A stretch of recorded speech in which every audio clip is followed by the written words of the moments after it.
Salam sejahtera saudara yang kekasih dalam nama Tuhan Yesus Kristus. Kembali kita bertemu dalam dimensi iman Kristiani.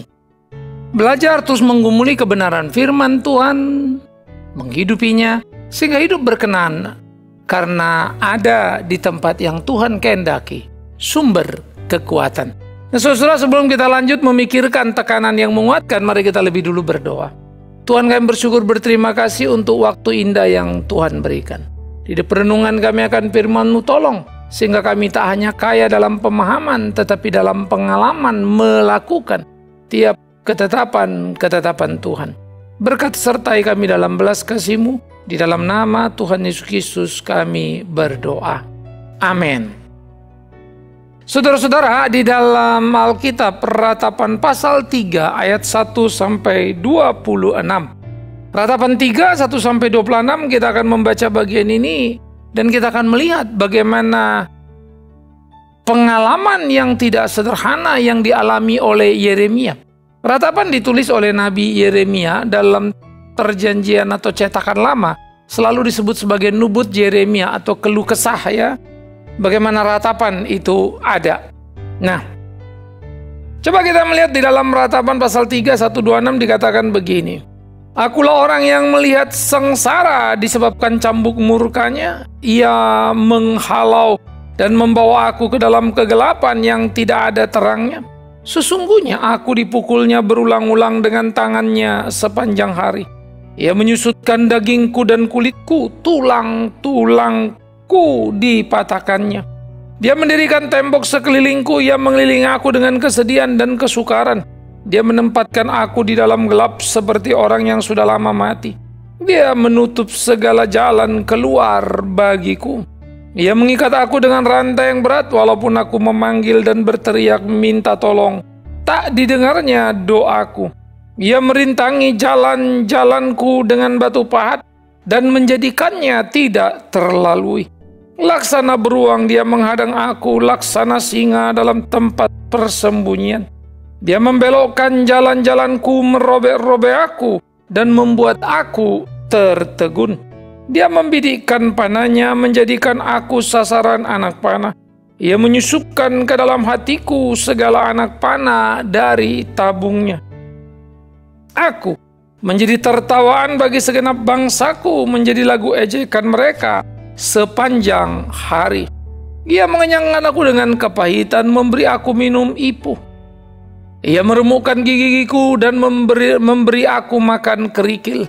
Ia menekan aku ke dalam debu. Engkau menceraikan nyawaku dari kesejahteraan. Aku lupa akan kebahagiaan. Sangkaku, hilang lenyaplah kemasyuranku dan harapanku kepada Tuhan. Ingatlah akan sengsaraku dan pengembaraanku, akan ipu dan racun itu. Jiwaku selalu teringat akan hal itu dan tertekan dalam diriku. Tetapi hal-hal inilah yang kuperhatikan. Oleh sebab itu aku berharap. Tak berkesudahan kasih setia Tuhan. Tak habis-habisnya rahmat-Nya. Selalu baru tiap pagi besar kesetiaan-Mu. Tuhan adalah bagianku, kata jiwaku. Oleh sebab itu aku berharap kepada-Nya. Tuhan adalah baik bagi orang yang berharap kepada-Nya. Bagi jiwa yang mencari Dia, adalah baik menanti dengan diam pertolongan Tuhan. Jadi saudara-saudara yang kekasih, Yeremia bergumul, mengapa? Nabi yang tulus hatinya, nabi yang melayani umat Allah, di dalam kerinduan tentunya umat itu mengalami kebangunan, bukan? Tetapi di saat yang bersamaan pengharapan besar tak terwujudkan. Yang ada adalah Yeremia melihat bagaimana Babel porak-poranda. Babel memporak-porandakan Yehuda. Sehingga dalam sekejap Yehuda sudah luluh lantak. Bait Allah dirampas sedemikian rupanya. Sehingga bukan saja kekalahan tetapi juga memalukan. Mengerikan. Sehingga apa yang terjadi menjadi keluh kesah bagi Yeremia. Bukankah dia berdoa kepada Tuhan? Bukankah dia melakukan terus pelayanan seperti yang Tuhan perintahkan? Mengapa dia harus menyaksikan kepahitan dan kegetiran? Yeremia mengalami pergumulan, Yeremia mengalami kebingungan, dan itulah hidup keimanan. Memahami Allah yang besar, yang melampaui akal dan pikiran kita. Wajar kalau kita mengalami kebingungan, wajar kalau kita mulai bertanya-tanya kenapa begini dan begitu. Justru yang tidak wajar dan tidak masuk akal ketika orang menyepele gampangkan berhubungan dengan Tuhan. Saya dengar dia ini, saya mau omong itu, dia mau gini, mau gitu. Lalu semua everything oke dan mulus. Saudara, di Alkitab Anda tidak akan ketemu itu. Baik di PL maupun di PB. Para rasul pun bergumul, semua orang bergumul karena Allah adalah Allah yang sempurna. Kita tidak sempurna, maka yang tidak sempurna memahami yang sempurna. Tentu ada sebuah lompatan besar, ada kebingungan-kebingungan. Paling tidak pada apa yang bisa dipandang mata secara langsung. Oleh karena itulah di dalam ratapan dikatakan, akulah orang yang melihat sengsara disebabkan cambuk murkanya. Menyaksikan kesengsaraan karena cambuk murka Tuhan. Mengapa Tuhan murka? Yehuda jatuh bangun dalam penyembahan berhala dan Tuhan marah. Kali ini dibuangnya Yehuda ke Babel. Tuhan mengajar orang yang dikasihinya. Nanti di Babel orang-orang yang tidak beres hancur lulu pada dirinya. Tapi orang-orang yang beriman teguh muncul ke permukaan. Mengisi posisi-posisi penting di dalam keimanan. Nah jadi saudara-saudara, dia menjerit. Aku orang sengsara karena melihat akibat cambuk murka Allah itu. Dia menghalau dan membawa aku ke dalam kegelapan yang tidak ada terangnya. Sehingga dia berteriak. Seakan-akan dia sudah ditaruh di talut tempat yang sangat gelap, nggak ada terang. Artinya kalau gelap semua tidak ada terang, bukankah itu kesendirian yang sangat mengerikan? Itulah gambarannya sehingga dia tidak lagi tahu apa itu artinya kehidupan. Maka dikatakannya aku dipukulnya berulang-ulang dengan tangannya sepanjang hari. Yaitu lewat peristiwa demi peristiwa yang disaksikannya. Dia menjadi saksi mata terhadap peristiwa yang menyakitkan yang menimpa umat Tuhan, di mana Yeremia menjadi nabinya. Jadi saudara-saudara, pergumulan seperti ini bukan pergumulan sederhana. Pergumulan seperti ini menjadi satu pergumulan yang serius yang harus kita pahami secara utuh. Betapa tidak mudah, betapa tidak sederhana apa yang dihadapi dan dirasakan oleh Tuhan dalam perjalanan kehidupannya. Jadi inilah menjadi pergumulan kita yang menjadi penting untuk kita pahami dengan sungguh-sungguh. Bagaimana seharusnya kita memainkan peran kita dalam keseharian hidup kita. Bagaimana seharusnya kita hidup menyenangkan Tuhan dan melakukan apa yang menjadi kehendaknya dalam keseharian kita. Inilah seharusnya menjadi pergumulan dalam kehidupan tiap orang percaya. Maka Yeremia berteriak lalu berkata, disusutkannya dagingku dari kulitku, tulang-tulangku dipatahkan. Didirikannya tembok di sekelilingku, mengelilingi aku dengan kesedihan dan kesusahan. Saudara, ini ungkapan sangat puitis untuk menggambarkan betapa lulu lantak hancurnya sebuah pengharapan.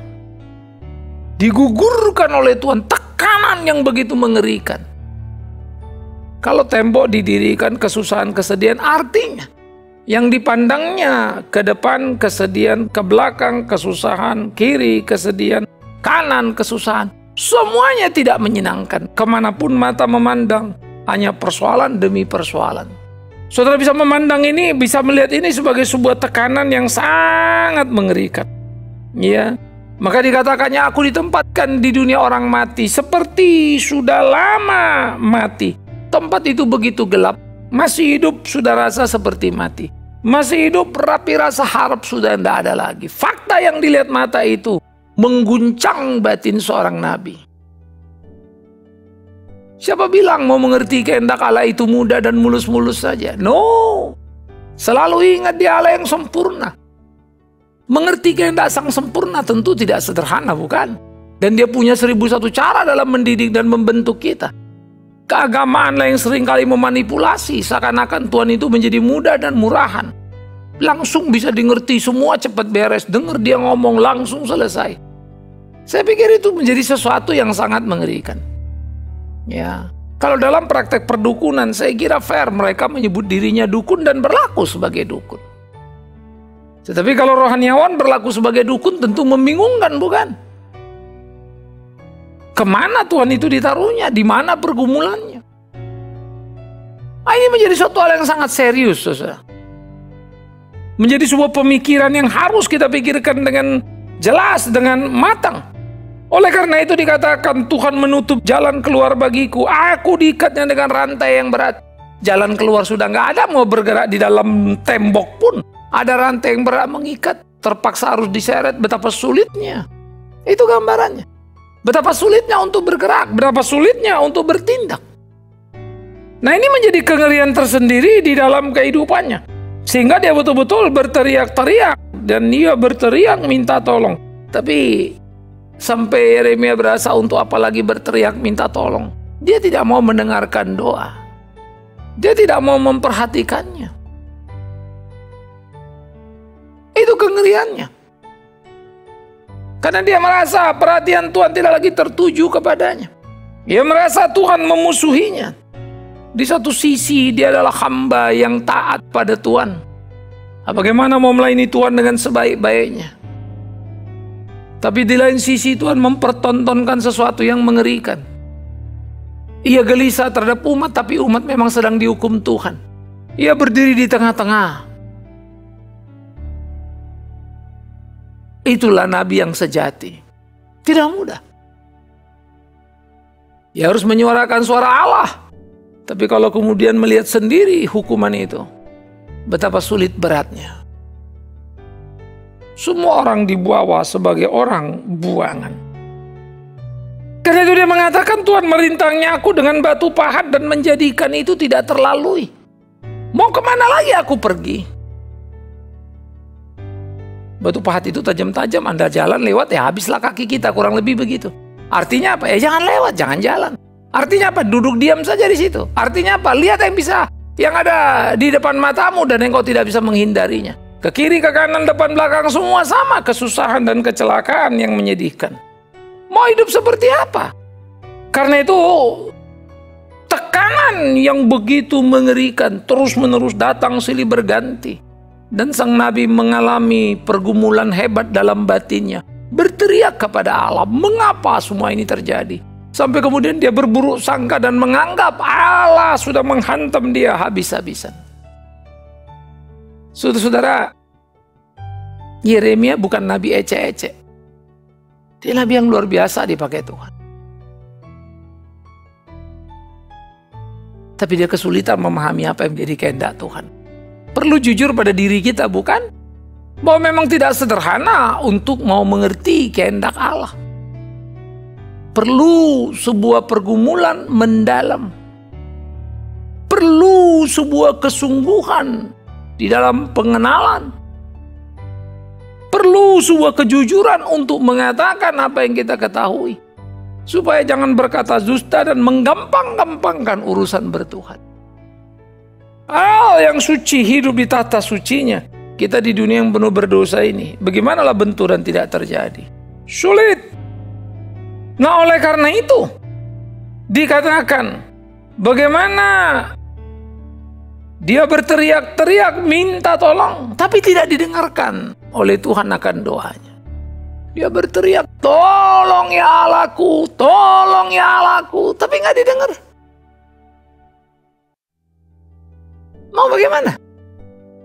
Tuhan tidak mendengarkan doaku, sehingga dia merasakan kesunyian, kesendirian yang betul-betul begitu amat sangat luar biasa parah. Kesendirian yang tidak terbayangkan.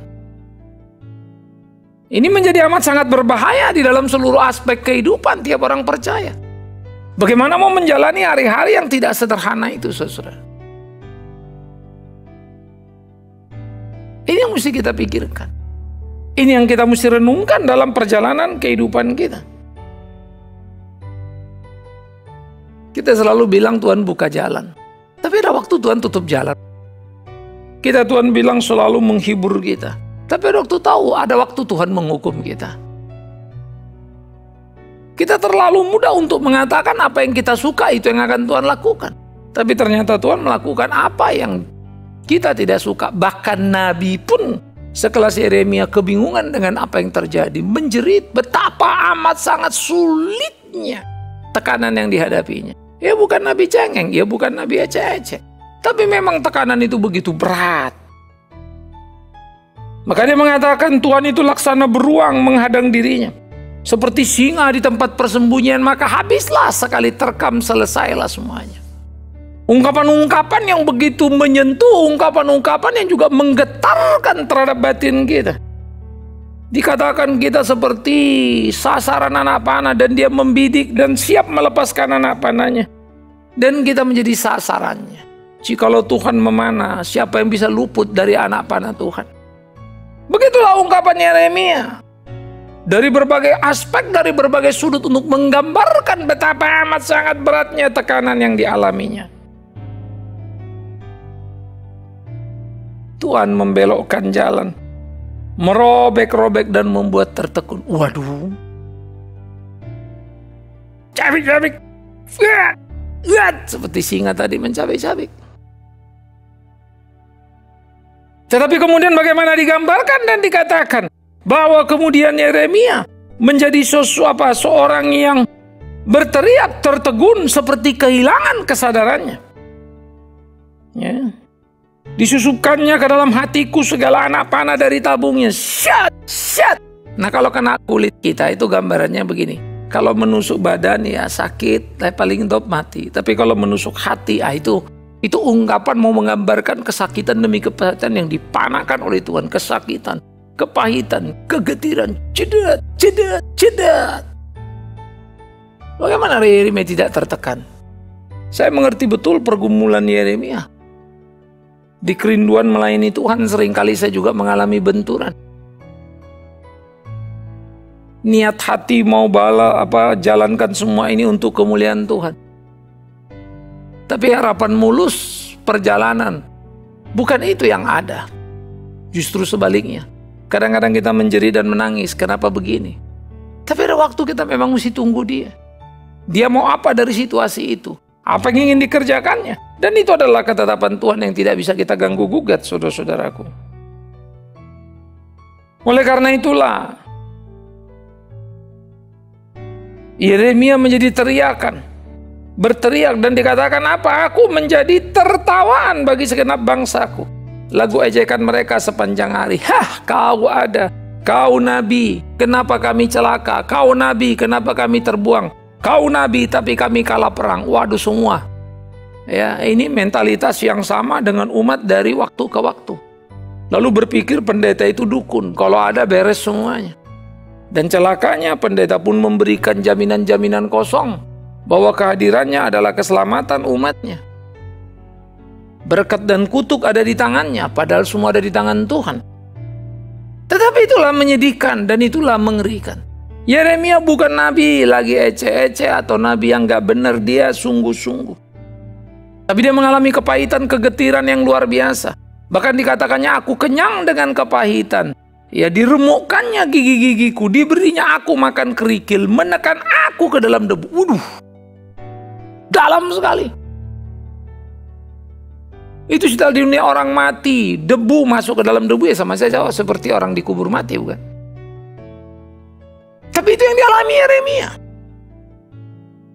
Itu yang dialami sang nabi.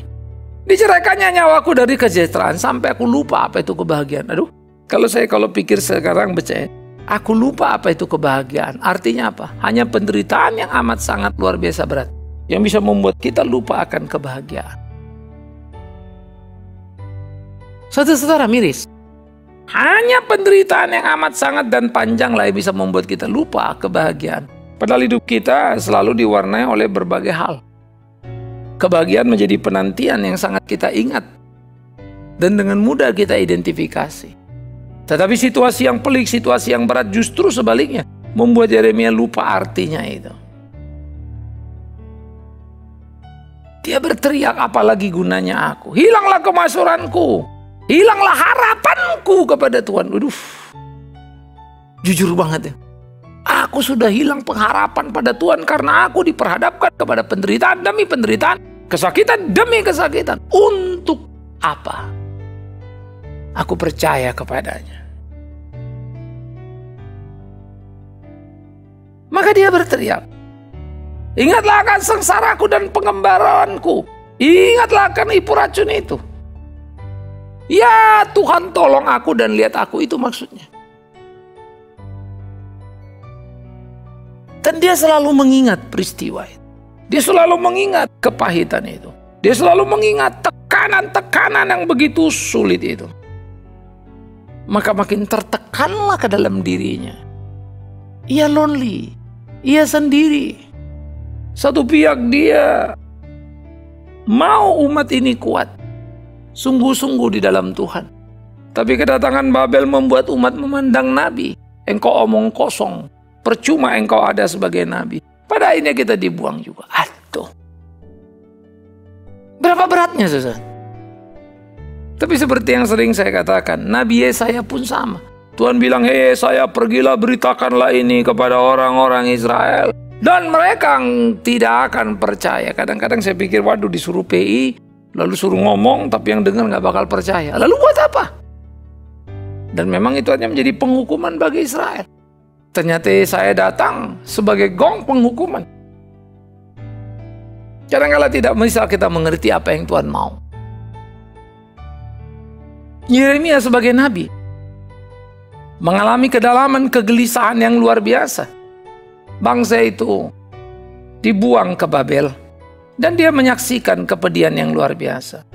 Namun di dalam tekanan yang begitu dalam, berat sampai lupa bahagia, sampai sepertinya dia tidak punya harapan hidup. Dia hidup, tapi di dalam kematian itu paling mengerikan. Lebih baik mati sekalian. Dia hidup harus melihat penderitaan, dia harus hidup melihat penganiayaan, dia hidup untuk melihat apa yang tidak diingininya dan tidak bisa dibayangkannya. Di mana Tuhan itu gugatnya. Oleh karena itu dikatakan, saudara-saudara, di tengah kegelisahan, di tengah tekanan yang hebat itu, maka apa? Ini menjadi luar biasa. Begitu tertekan, muncul sesuatu kekuatan. Nah, ini yang saya katakan, tekanan yang menguatkan. Justru karena tekanan yang begitu mendalam membuat dia terlindas. Tapi Tuhan memang tidak pernah mencobai melebihi batas kemampuan. Maka kemudian dia tersadar, lalu diingatnya lah, ya, akan satu hal, diperhatikannya lah, ya, akan apa pengalaman berjalan bersama dengan Tuhan. Maka dikatakan, oleh sebab itu aku berharap. Tekanan demi tekanan demi tekanan membuat dia sampai kepada titik nadir yang paling rendah. Di titik nadir dia tidak lagi tahu dan dia tidak lagi berdaya. Tapi justru di situ Allah berbicara dan mengangkat dia supaya menata pada Allah. Artinya apa? Supaya Yeremia jangan terjebak kepada fenomena aniaya Babel. Tapi Yeremia harus mampu melihat terus kebesaran Tuhan yang melebihi Babel. Yesaya berkata, Tuhan yang menggerakkan Babel untuk menguasai, untuk membuat Yehuda sebagai buangan dan akan dibuang 70 tahun. Tapi Yesaya juga yang berkata bahwa Tuhan akan membangkitkan Kores untuk menolong dan membebaskan orang-orang Yehuda Israel untuk pulang dan kembali ke tanah perjanjian, ke Yerusalem. Nah, oleh karena itu saudara-saudaraku, apa yang kita lihat, apa yang kita perhatikan, bagaimana kemudian mereka itu menaruh pengharapan yang penuh kepada Tuhan. Disitulah Yeremia ada. Inilah yang kuperhatikan, karena itu aku berharap apa? Selalu baru kasih setia Tuhan. Kapan? Tiap hari. Lah kenapa kamu stres? Baru kasih Tuhan. Apakah saudara pikir aniaya itu bukan kasihnya? Apakah saudara pikir tekanan yang hebat itu bukan kasihnya? Itulah kasih di dalam kerangka membentuk dan memurnikan umatnya. Celakanya kita berpikir kasih Tuhan, berkat Tuhan adalah sekedar enak-enak, sembuh dari sakit, dapat uang dari nggak ada uang, dan seterusnya. Padahal kita lupa, ada uang kita hilang pun bagian dari proses pembentukan Tuhan. Lebih baik tidak punya uang kenal Tuhan daripada punya uang musuh Tuhan, bukan?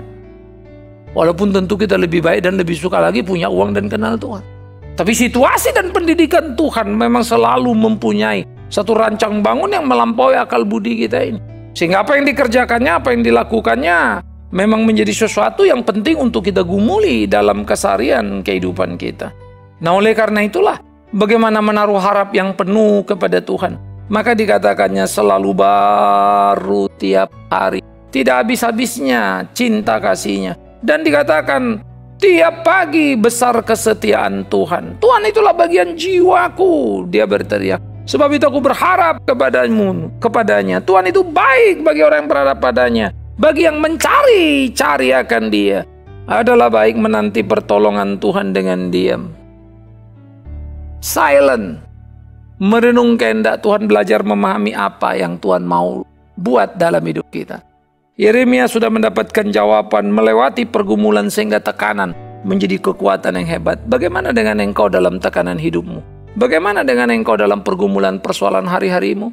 Jangan cengeng dan menyerah, tapi biarlah semuanya membawa kita bangun dan kuat, tangguh dalam menjalani hidup yang tak sederhana. Semoga kita diberi hikmat untuk mengerti dan kuat untuk melakukan. Amin. Kita berdoa. Kami bersyukur berterima kasih untuk firman-Mu. Sadar ingatkan kami hidup yang tak sederhana, penuh dengan tekanan, tapi Tuhan tak pernah meninggalkan. Memberi kekuatan untuk kami bisa melewati dan akhirnya menemukan kekuatan di dalam tekanan. Terpujilah Tuhan, sumber hidup. Amin. Saudara-saudara, sampai di sini pertemuan kita. Terus doakan dimensi iman Kristiani dalam program PAMA, dan doakan terus sambil bagian dukung pelayanan yang bisa kita kerjakan bersama. Tuhan memberkati kita. Sampai ketemu. Shalom.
Engkau mengerti satu hal, tanamkan di hati, indah semua yang Tuhan beri.